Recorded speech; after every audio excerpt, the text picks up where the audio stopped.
Ravi colours இன்றைய trending பெண்களுக்கான exclusive கலெக்ஷனுடன் kurtis, palazzo pant, Patiala pant, துப்பட்டாக்கள், ஷேப்வேர்கள், நைட்டிகள், பிராண்டட் உள்ளாடைகளும் கிடைக்கும். ரவி கலர்ஸ், நேரு வீதி, ராஜா தியேட்டர் சிக்னல் அருகில், புதுச்சேரி. வணக்கம். முக்கிய செய்திகள்.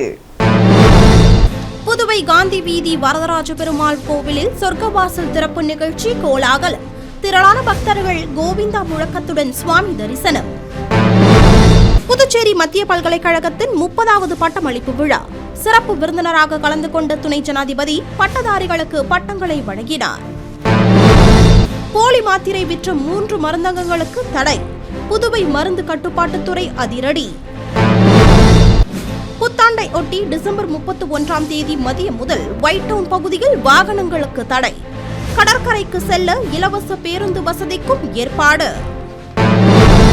நம்ம பாண்டிச்சேரிக்கு ரிலையன்ஸ் ஃபேஷன் வேர்ல்ட் வந்தாச்சு. குவாலிட்டியான பிராண்டட் ஆடைகள் கம்மியான விலையில. எங்க தெரியுமா? அண்ணா சாலை ரத்னா தியேட்டர் பக்கத்துல இருக்க நம்ம ரிலையன்ஸ் ஃபேஷன் வேர்ல்ட் தான். இங்க கலெக்ஷன்ஸ் எல்லாமே ட்ரெண்டுக்கு ஏத்த மாதிரி இருக்கு. விழாக்கால சிறப்பு சலுகையாக நீங்கள் வாங்கும் அனைத்து ஆடைகளுக்கும் சிறப்பு ஆஃபர்களுடன் நிச்சய பரிசுகளும் உண்டு. கம்மியான பிரைஸ்ல பிராண்டட் ஆடைகள் வாங்க அண்ணா சாலை ரிலையன்ஸ் ஃபேஷன் வேர்ல்ட் வாங்க. ரிலையன்ஸ் ஃபேஷன் வேர்ல்ட் நம்பர் 460 அண்ணா சாலை ரத்னா தியேட்டர் அருகில், புதுச்சேரி. இனி விரிவான செய்திகள். புதுவை காந்தி வீதியில் அமைந்துள்ள ஸ்ரீ வரதராஜ பெருமாள் கோவிலில் நடைபெற்ற சொர்க்கவாசல் திறப்பு நிகழ்ச்சியில் கலந்து கொண்ட திரளான பக்தர்கள் கோவிந்தா கோஷங்களுடன் பெருமாளை வழிபட்டு சென்றனர். புதுச்சேரி காந்தி வீதியில் அமைந்துள்ள பிரசித்தி பெற்ற கோவிலான ஸ்ரீ வரதராஜ பெருமாள் கோவிலில் வைகுண்ட ஏகாதசியை முன்னிட்டு சொர்க்கவாசல் திறப்பு உற்சவம் நடைபெற்றது. இதனை முன்னிட்டு அதிகாலை 4:30 மணியளவில் மூலவர் ஸ்ரீதேவி பூதேவி சமேத வரதராஜ பெருமாள் சுவாமிக்கு சிறப்பு திருமஞ்சனம் நடைபெற்றது. அதனைத் தொடர்ந்து அதிகாலை 5 மணியளவில் வேத மந்திரங்கள், திவ்ய பிரபந்தம் முழங்க சொர்க்கவாசல் திறப்பு உற்சவம் மற்றும் மகா தீபாராதனை நடைபெற்றது. இந்த நிகழ்வில் ஏராளமான பக்தர்கள் காலை முதலே நீண்ட வரிசையில் காத்திருந்து சொர்க்க வாசல் திறப்பை கண்டு பக்தி பரவசத்தில் கோவிந்தா முழக்கமிட்டு சுவாமி தரிசனம் செய்தனர்.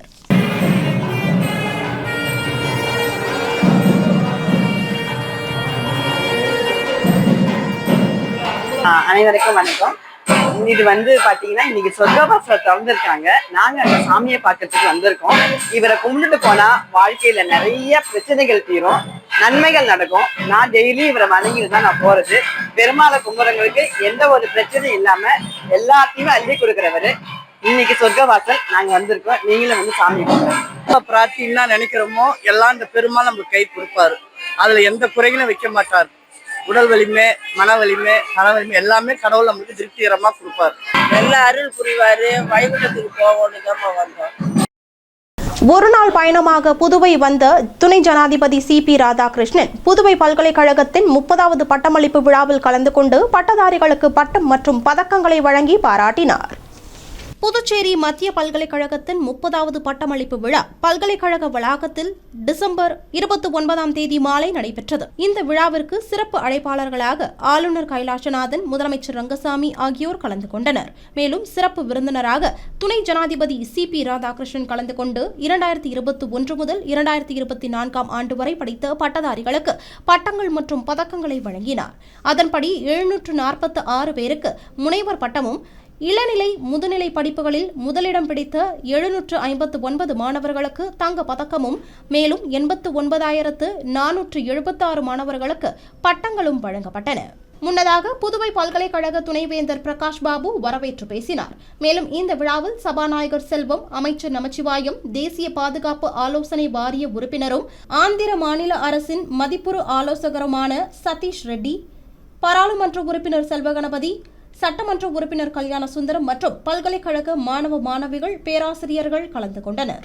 நிகழ்ச்சியின் முன்னதாக துணை ஜனாதிபதி CP ராதாகிருஷ்ணன் 2500 பேர் அமரக்கூடிய சர்வதேச மாநாட்டு மையத்தை திறந்து வைத்து மகாகவி பாரதியார் பெயரை சூட்டினார். மேலும் 100 அடி உயர கொடிக்கம்பத்தில் கொடியேற்றி வைத்து மரக்கன்றினையும் நட்டு வைத்தார்.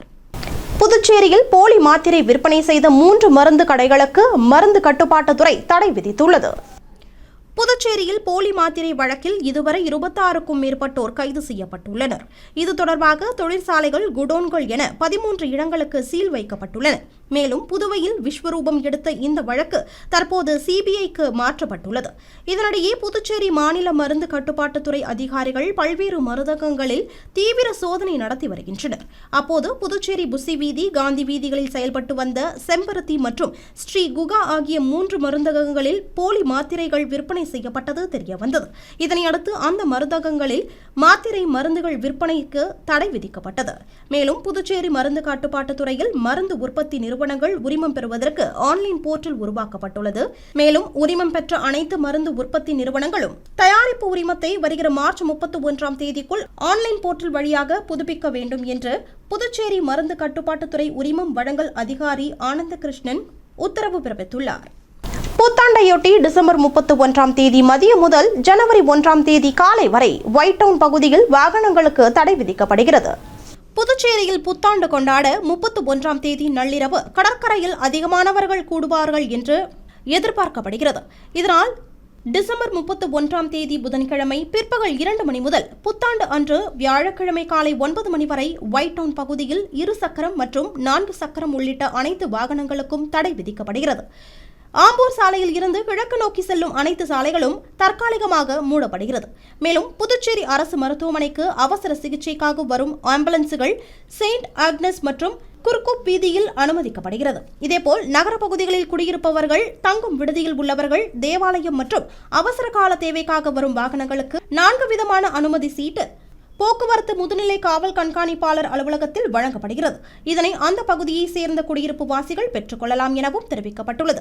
மேலும் புத்தாண்டு கொண்டாட்டத்திற்காக புதுவை வரும் சுற்றுலா பயணிகளின் கார்கள் உள்ளிட்ட 4 சக்கர வாகனங்களை நிறுத்த உப்பளம் துறைமுகம், இந்திரா காந்தி விளையாட்டு மைதானம், பெத்தி செமினார் பள்ளி, உப்பளம், பாண்டி மெரினா, ஒதியஞ்சாலை, பழைய பேருந்து நிலையம், நேரு வீதியில் உள்ள பழைய சிறைசாலை, செஞ்சி சாலை, புசி வீதியில் உள்ள பழைய சட்டக்கல்லூரி, முத்தியால்பேட்டை பாரதிதாசன் மகளிர் கல்லூரி, வாசவி பள்ளி மற்றும் கரவடிக்குப்பம் ஃபாத்திமா பள்ளி ஆகிய 10 இடங்களில் வாகன நிறுத்தங்கள் அமைக்கப்பட்டுள்ளதாகவும், இங்கிருந்து சுற்றுலா பயணிகள் செல்வதற்காக போக்குவரத்து துறை சார்பில் 30 பேருந்துகள் இலவசமாக இயக்கப்படுவதாகவும் போக்குவரத்து முதுநிலை காவல் கண்காணிப்பாளர் நித்யா ராதாகிருஷ்ணன் தெரிவித்துள்ளார். புதுவை முத்தியால்பேட்டையில் உள்ள ஸ்ரீ லட்சுமி ஹயக்ரீவர் கோவிலில் நடைபெற்ற சொர்க்கவாசல் திறப்பு நிகழ்ச்சியில் ஏராளமான பக்தர்கள் நீண்ட வரிசையில் காத்திருந்து சுவாமி தரிசனம் செய்தனர். புதுச்சேரி முத்தியால்பேட்டை பகுதியில் அமைந்துள்ள ஸ்ரீ லட்சுமி ஹயக்ரீவர் திருக்கோவிலில் சொர்க்கவாசல் என்கிற பரமபத வாசல் திறப்பு நடைபெற்றது. கடந்த 20ஆம் தேதி பகல் 10 உற்சவம் தொடங்கி நாள்தோறும் ஹயக்ரீவர் பெருமாள் சிறப்பு அலங்காரத்தில் எழுந்தருளிய நிலையில் டிசம்பர் 29ஆம் தேதி நாச்சியார் திருக்கோலத்தில் பெருமாள் எழுந்தருளினார். அதனைத் தொடர்ந்து அலங்கரிக்கப்பட்ட ஹயக்ரீவர் பெருமாள் கோவில் உள்புறப்பாடு நடைபெற்று பரமபத வாசல் வழியாக எழுந்தருளினார். மேலும் அதிகாலை முதலே பக்தர்கள் வரிசையில் நின்று கோவிந்தா கோவிந்தா கோஷத்துடன் பெருமாளை வழிபட்டு சென்றனர்.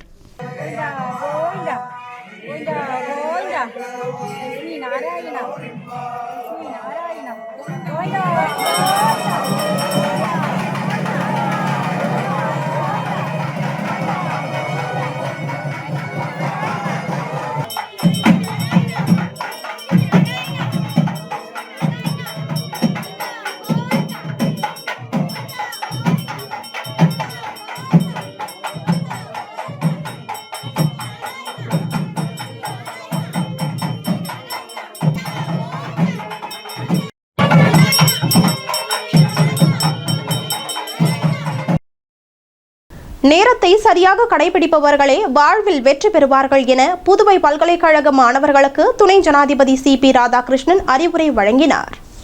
புதுச்சேரி பல்கலைக்கழக பட்டமளிப்பு விழாவில் கலந்து கொண்டு பேசிய துணை ஜனாதிபதி சிபி ராதாகிருஷ்ணன், புதுவை பல்கலைக்கழகம் தலைசிறந்த பல்கலைக்கழகமாக முன்னேறி வருவதாகவும், உலகில் உள்ள பல்கலைக்கழகத்தோடு புதுச்சேரி பல்கலைக்கழகம் புரிந்துணர்வு ஒப்பந்தம் மேற்கொண்டு வருவது மகிழ்ச்சி அளிப்பதாக கூறினார்.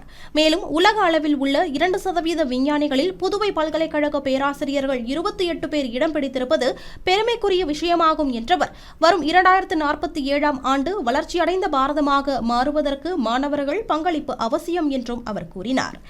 மேலும் இளைய தலைமுறையினரிடம் போதை என்பது மிகப்பெரிய பிரச்சனையாக உள்ளதால் போதை பழக்கத்தில் இருந்து மாணவர்கள் வெளியே வர வேண்டும் என்று கேட்டுக்கொண்ட அவர், கல்வி வேலைக்கு மட்டுமல்ல, நல்ல மனிதர்களாக பொறுப்புள்ள குடிமக்களாகவும் குடும்பத்தையும் தேசத்தையும் நேசித்து உயர்த்தும் சக்தியாக மாற வேண்டும் என்று கூறினார். மேலும் நேரத்தை சரியாக கடைபிடிப்பவர்களே வாழ்வில் வெற்றி பெறுவார்கள் என்று கூறி தனது உரையை நிறைவு செய்தார். புத்தாண்டு பண்டிகையொட்டி மோட்டார் சைக்கிளில் சாகசத்தில் ஈடுபட்டால் கடும் நடவடிக்கை எடுக்கப்படும் என்று காவல்துறை துணைத் தலைவர் சத்யசுந்தரம் எச்சரிக்கை விடுத்துள்ளார். புதுச்சேரியில் ஆங்கில புத்தாண்டை பொதுமக்கள் அமைதியாகவும் மகிழ்ச்சியாகவும் கொண்டாடும் வகையில் காவல்துறை பல்வேறு நடவடிக்கைகளை எடுத்து வருகிறது. புத்தாண்டு தினத்தன்று 2000 காவல்துறையினர் பாதுகாப்பு பணியில் ஈடுபடுத்தப்பட உள்ளனர். மேலும் புதுவை முழுவதும் போக்குவரத்து காவல்துறையினர் குவிக்கப்பட்டு கண்காணிப்பு பணிகளும் ஈடுபடுவார்கள். மேலும் வாகன நெரிசல் அதிகரிக்கும் பட்சத்தில் போக்குவரத்து மாற்றம் செய்யப்படும் என்றும், அண்ணா சாலையில் இருந்து புல்வார் பகுதிகளில் செல்லும் வாகனங்களுக்கு தடை விதிக்கப்படும் எனவும், ஒயிட் டவுன் பகுதிகளில் வாகனங்களுக்கு அனுமதி கிடையாது என்றும், பொதுமக்களுக்கு கடற்கரைக்கு நடந்து செல்ல வேண்டும் என்றும் காவல்துறை தரப்பில் கூறப்பட்டுள்ளது. இதேபோல் கடற்கரையில் கூட்ட நெரிசலை கண்காணிக்கும் வகையில் ட்ரோன்கள் பயன்படுத்தப்படும் எனவும், புதுச்சேரியில் மது குடித்துவிட்டு வாகனம் ஓட்டுவதை கண்காணிக்க 50 கண்காணிப்பு குழுக்கள் அமைக்கப்பட்டுள்ளதாகவும், இருசக்கர வாகனத்தில் 3 பேர் பயணிக்கக்கூடாது, அதிக வேகத்தில் செல்லக்கூடாது, இருசக்கர வாகனங்களில் சாகசங்கள் செய்யக்கூடாது என்றும், அதிக இரைச்சல் எழுப்பக்கூடாது எனவும், இதனை ஆய்வாளர் வாகனம் மூலம் கண்காணிக்கப்படும் என்றும், இதனை மீறுபவர்கள் மீது கடும் நடவடிக்கை எடுக்கப்படும் என்றும் காவல்துறை துணைத் தலைவர் எச்சரிக்கை விடுத்துள்ளார். மேலும் அனுமதி இல்லாத இடங்களில் வாகனங்களை நிறுத்தினால் அபராதம் விதிக்கப்படுவதுடன் வாகனமும் பறிமுதல் செய்யப்படும் என்றும் தெரிவிக்கப்பட்டுள்ளது. இதேபோல் புத்தாண்டு தினத்தன்று சிறப்பு அனுமதி பெற்றவர்கள் தவிர மற்ற ஹோட்டல்கள், ரெஸ்டோ பார்கள் நள்ளிரவு 12 மணிக்கு கட்டாயம் மூட வேண்டும் என்றும், கடலோர பகுதிகளில் பாதுகாப்பை உறுதி செய்ய கடலோர காவல் படையினர் ரோந்து பணி மேற்கொள்வார்கள் எனவும், கடலில் இறங்க பொதுமக்களுக்கு தடை விதிக்கப்படும் என்றும், கூட்ட நெரிசல் மிகுந்த இடங்களில் முதியவர்கள், கர்ப்பிணிகள், குழந்தைகள் அழைத்து செல்வதை தவிர்க்க வேண்டும் என்றும் காவல்துறை துணைத் தலைவர் சத்யசுந்தரம் கேட்டுக் கொண்டுள்ளார். இதனிடையே புத்தாண்டு பண்டிகையொட்டி காவல்துறையினர் ஆங்காங்கே சோதனையில் ஈடுபட்டு வருகின்றனர் என்பது குறிப்பிடத்தக்கது. புதுச்சேரி கருவடிக்குப்பம் ஸ்ரீ ராமகிருஷ்ணா சேவா சங்கத்தினரால் இயங்கி வரும் தனியார் மேல்நிலைப் பள்ளியில் நடைபெற்ற விளையாட்டு தின விழாவில் போட்டிகளில் வெற்றி பெற்ற மாணவர்களுக்கு பரிசுகள் வழங்கப்பட்டன. புதுச்சேரி ஸ்ரீ ராமகிருஷ்ணா சேவா சங்கத்தினரால் கருவடிக்குப்பத்தில் இயங்கி வரும் தனியார் மேல்நிலைப் பள்ளியில் டிசம்பர் 30ஆம் தேதி செவ்வாய்க்கிழமை அன்று காலை புதுச்சேரி ராமகிருஷ்ணா மடத்தின் பொறுப்பாளர் சுவாமி நித்யேஷ் நந்தா மகாராஜின் வழிகாட்டுதலின்படி விளையாட்டு தினம் கொண்டாடப்பட்டது. இதில் புதுச்சேரி உழவர்கரை நகராட்சி ஆணையர் சுரேஷ் ராஜ் சிறப்பு விருந்தினராக கலந்து கொண்டு சிறப்புரையாற்றினார். அதனைத் தொடர்ந்து பள்ளியின் தாளாளர் கணேசன், சேவா சங்க செயலாளர் முனைவர் சுரீந்தர், பொருளாளர் முத்துராமன் ஐயப்பன் ஆகியோர் வாழ்த்துரை வழங்கினர்.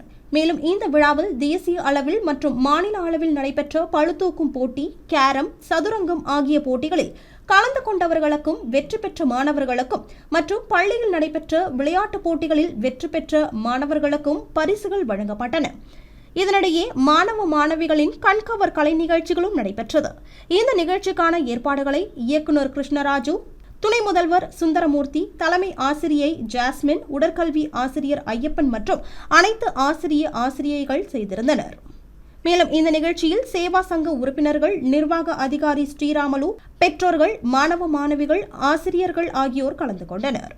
திருமண மண்டபங்கள் மீதான 18% GST வரியை 5% குறைக்க நிதி அமைச்சகத்திற்கு பரிந்துரைக்க கோரி தென்னிந்திய திருமண மண்டப உரிமையாளர்களின் கூட்டமைப்பு தலைவர்கள் புதுவை வந்திருந்த துணை ஜனாதிபதியை நேரில் சந்தித்து மனு அளித்தனர். புதுச்சேரி திருமண மண்டப உரிமையாளர் நலசங்க தலைவர் இசைக்கலைவன் மற்றும் தென்னிந்திய திருமண மண்டப உரிமையாளர்களின் கூட்டமைப்பு தலைவர் ஜான் அமல்ராஜ் ஆகியோர் இணைந்து இந்திய குடியரசு துணைத் தலைவர் CP ராதாகிருஷ்ணனை நேரில் சந்தித்து மனு அளித்தனர். அந்த மனுவில் திருமண மண்டபங்கள் மீது விதிக்கப்பட்டுள்ள 18% GST விகிதம் பொதுமக்களின் மீது, குறிப்பாக பொருளாதாரத்தில் பின்தங்கிய பிரிவினர் மீது பெரும் நிதி சுமையை ஏற்படுத்தியுள்ளதாகவும், மேலும் மின்சாரம், பராமரிப்பு, தொழிலாளர் ஊதியம் அதிகரித்து வருவதால் திருமண மண்டப உரிமையாளர்கள் தங்கள் தொழிலை தொடர்ந்து நடத்துவது மிகவும் கடினமாகி வரும் நிலையில் சாமானிய மக்களுக்கு இந்த அத்தியாவசிய சமூக வசதிகள் தொடர்ந்து கிடைப்பதையும் அவை மலிவு விலையில் இருப்பதையும் உறுதி செய்ய திருமண மண்டபங்கள் மீதான 18% GST வரியை 5% குறைக்க நிதி அமைச்சகத்திற்கு பரிந்துரைக்க வேண்டும் என்று அந்த மனுவில் கேட்டுக் கொள்ளப்பட்டுள்ளது. இனி வருவது புதுவையில் இன்றைய தங்கம் மற்றும் வெள்ளி விலை நிலவரம். இன்றைய தங்கம் வெள்ளி விலை விவரம். புதுவையில் இன்றைய தங்கம் வெள்ளி விலை விவரம் வழங்குபவர்கள் முத்து கோல்ட் ஹவுஸ், பாண்டிச்சேரி. தங்கம் 1 கிராம் 12,485 ரூபாய். இன்றைய தங்கம் வெள்ளி விலை விவரம். வெள்ளி 10 கிராம் 2,550 ரூபாய். இத்துடன் ஏஎம்என் செய்திகள் நிறைவடைந்தன. வணக்கம்.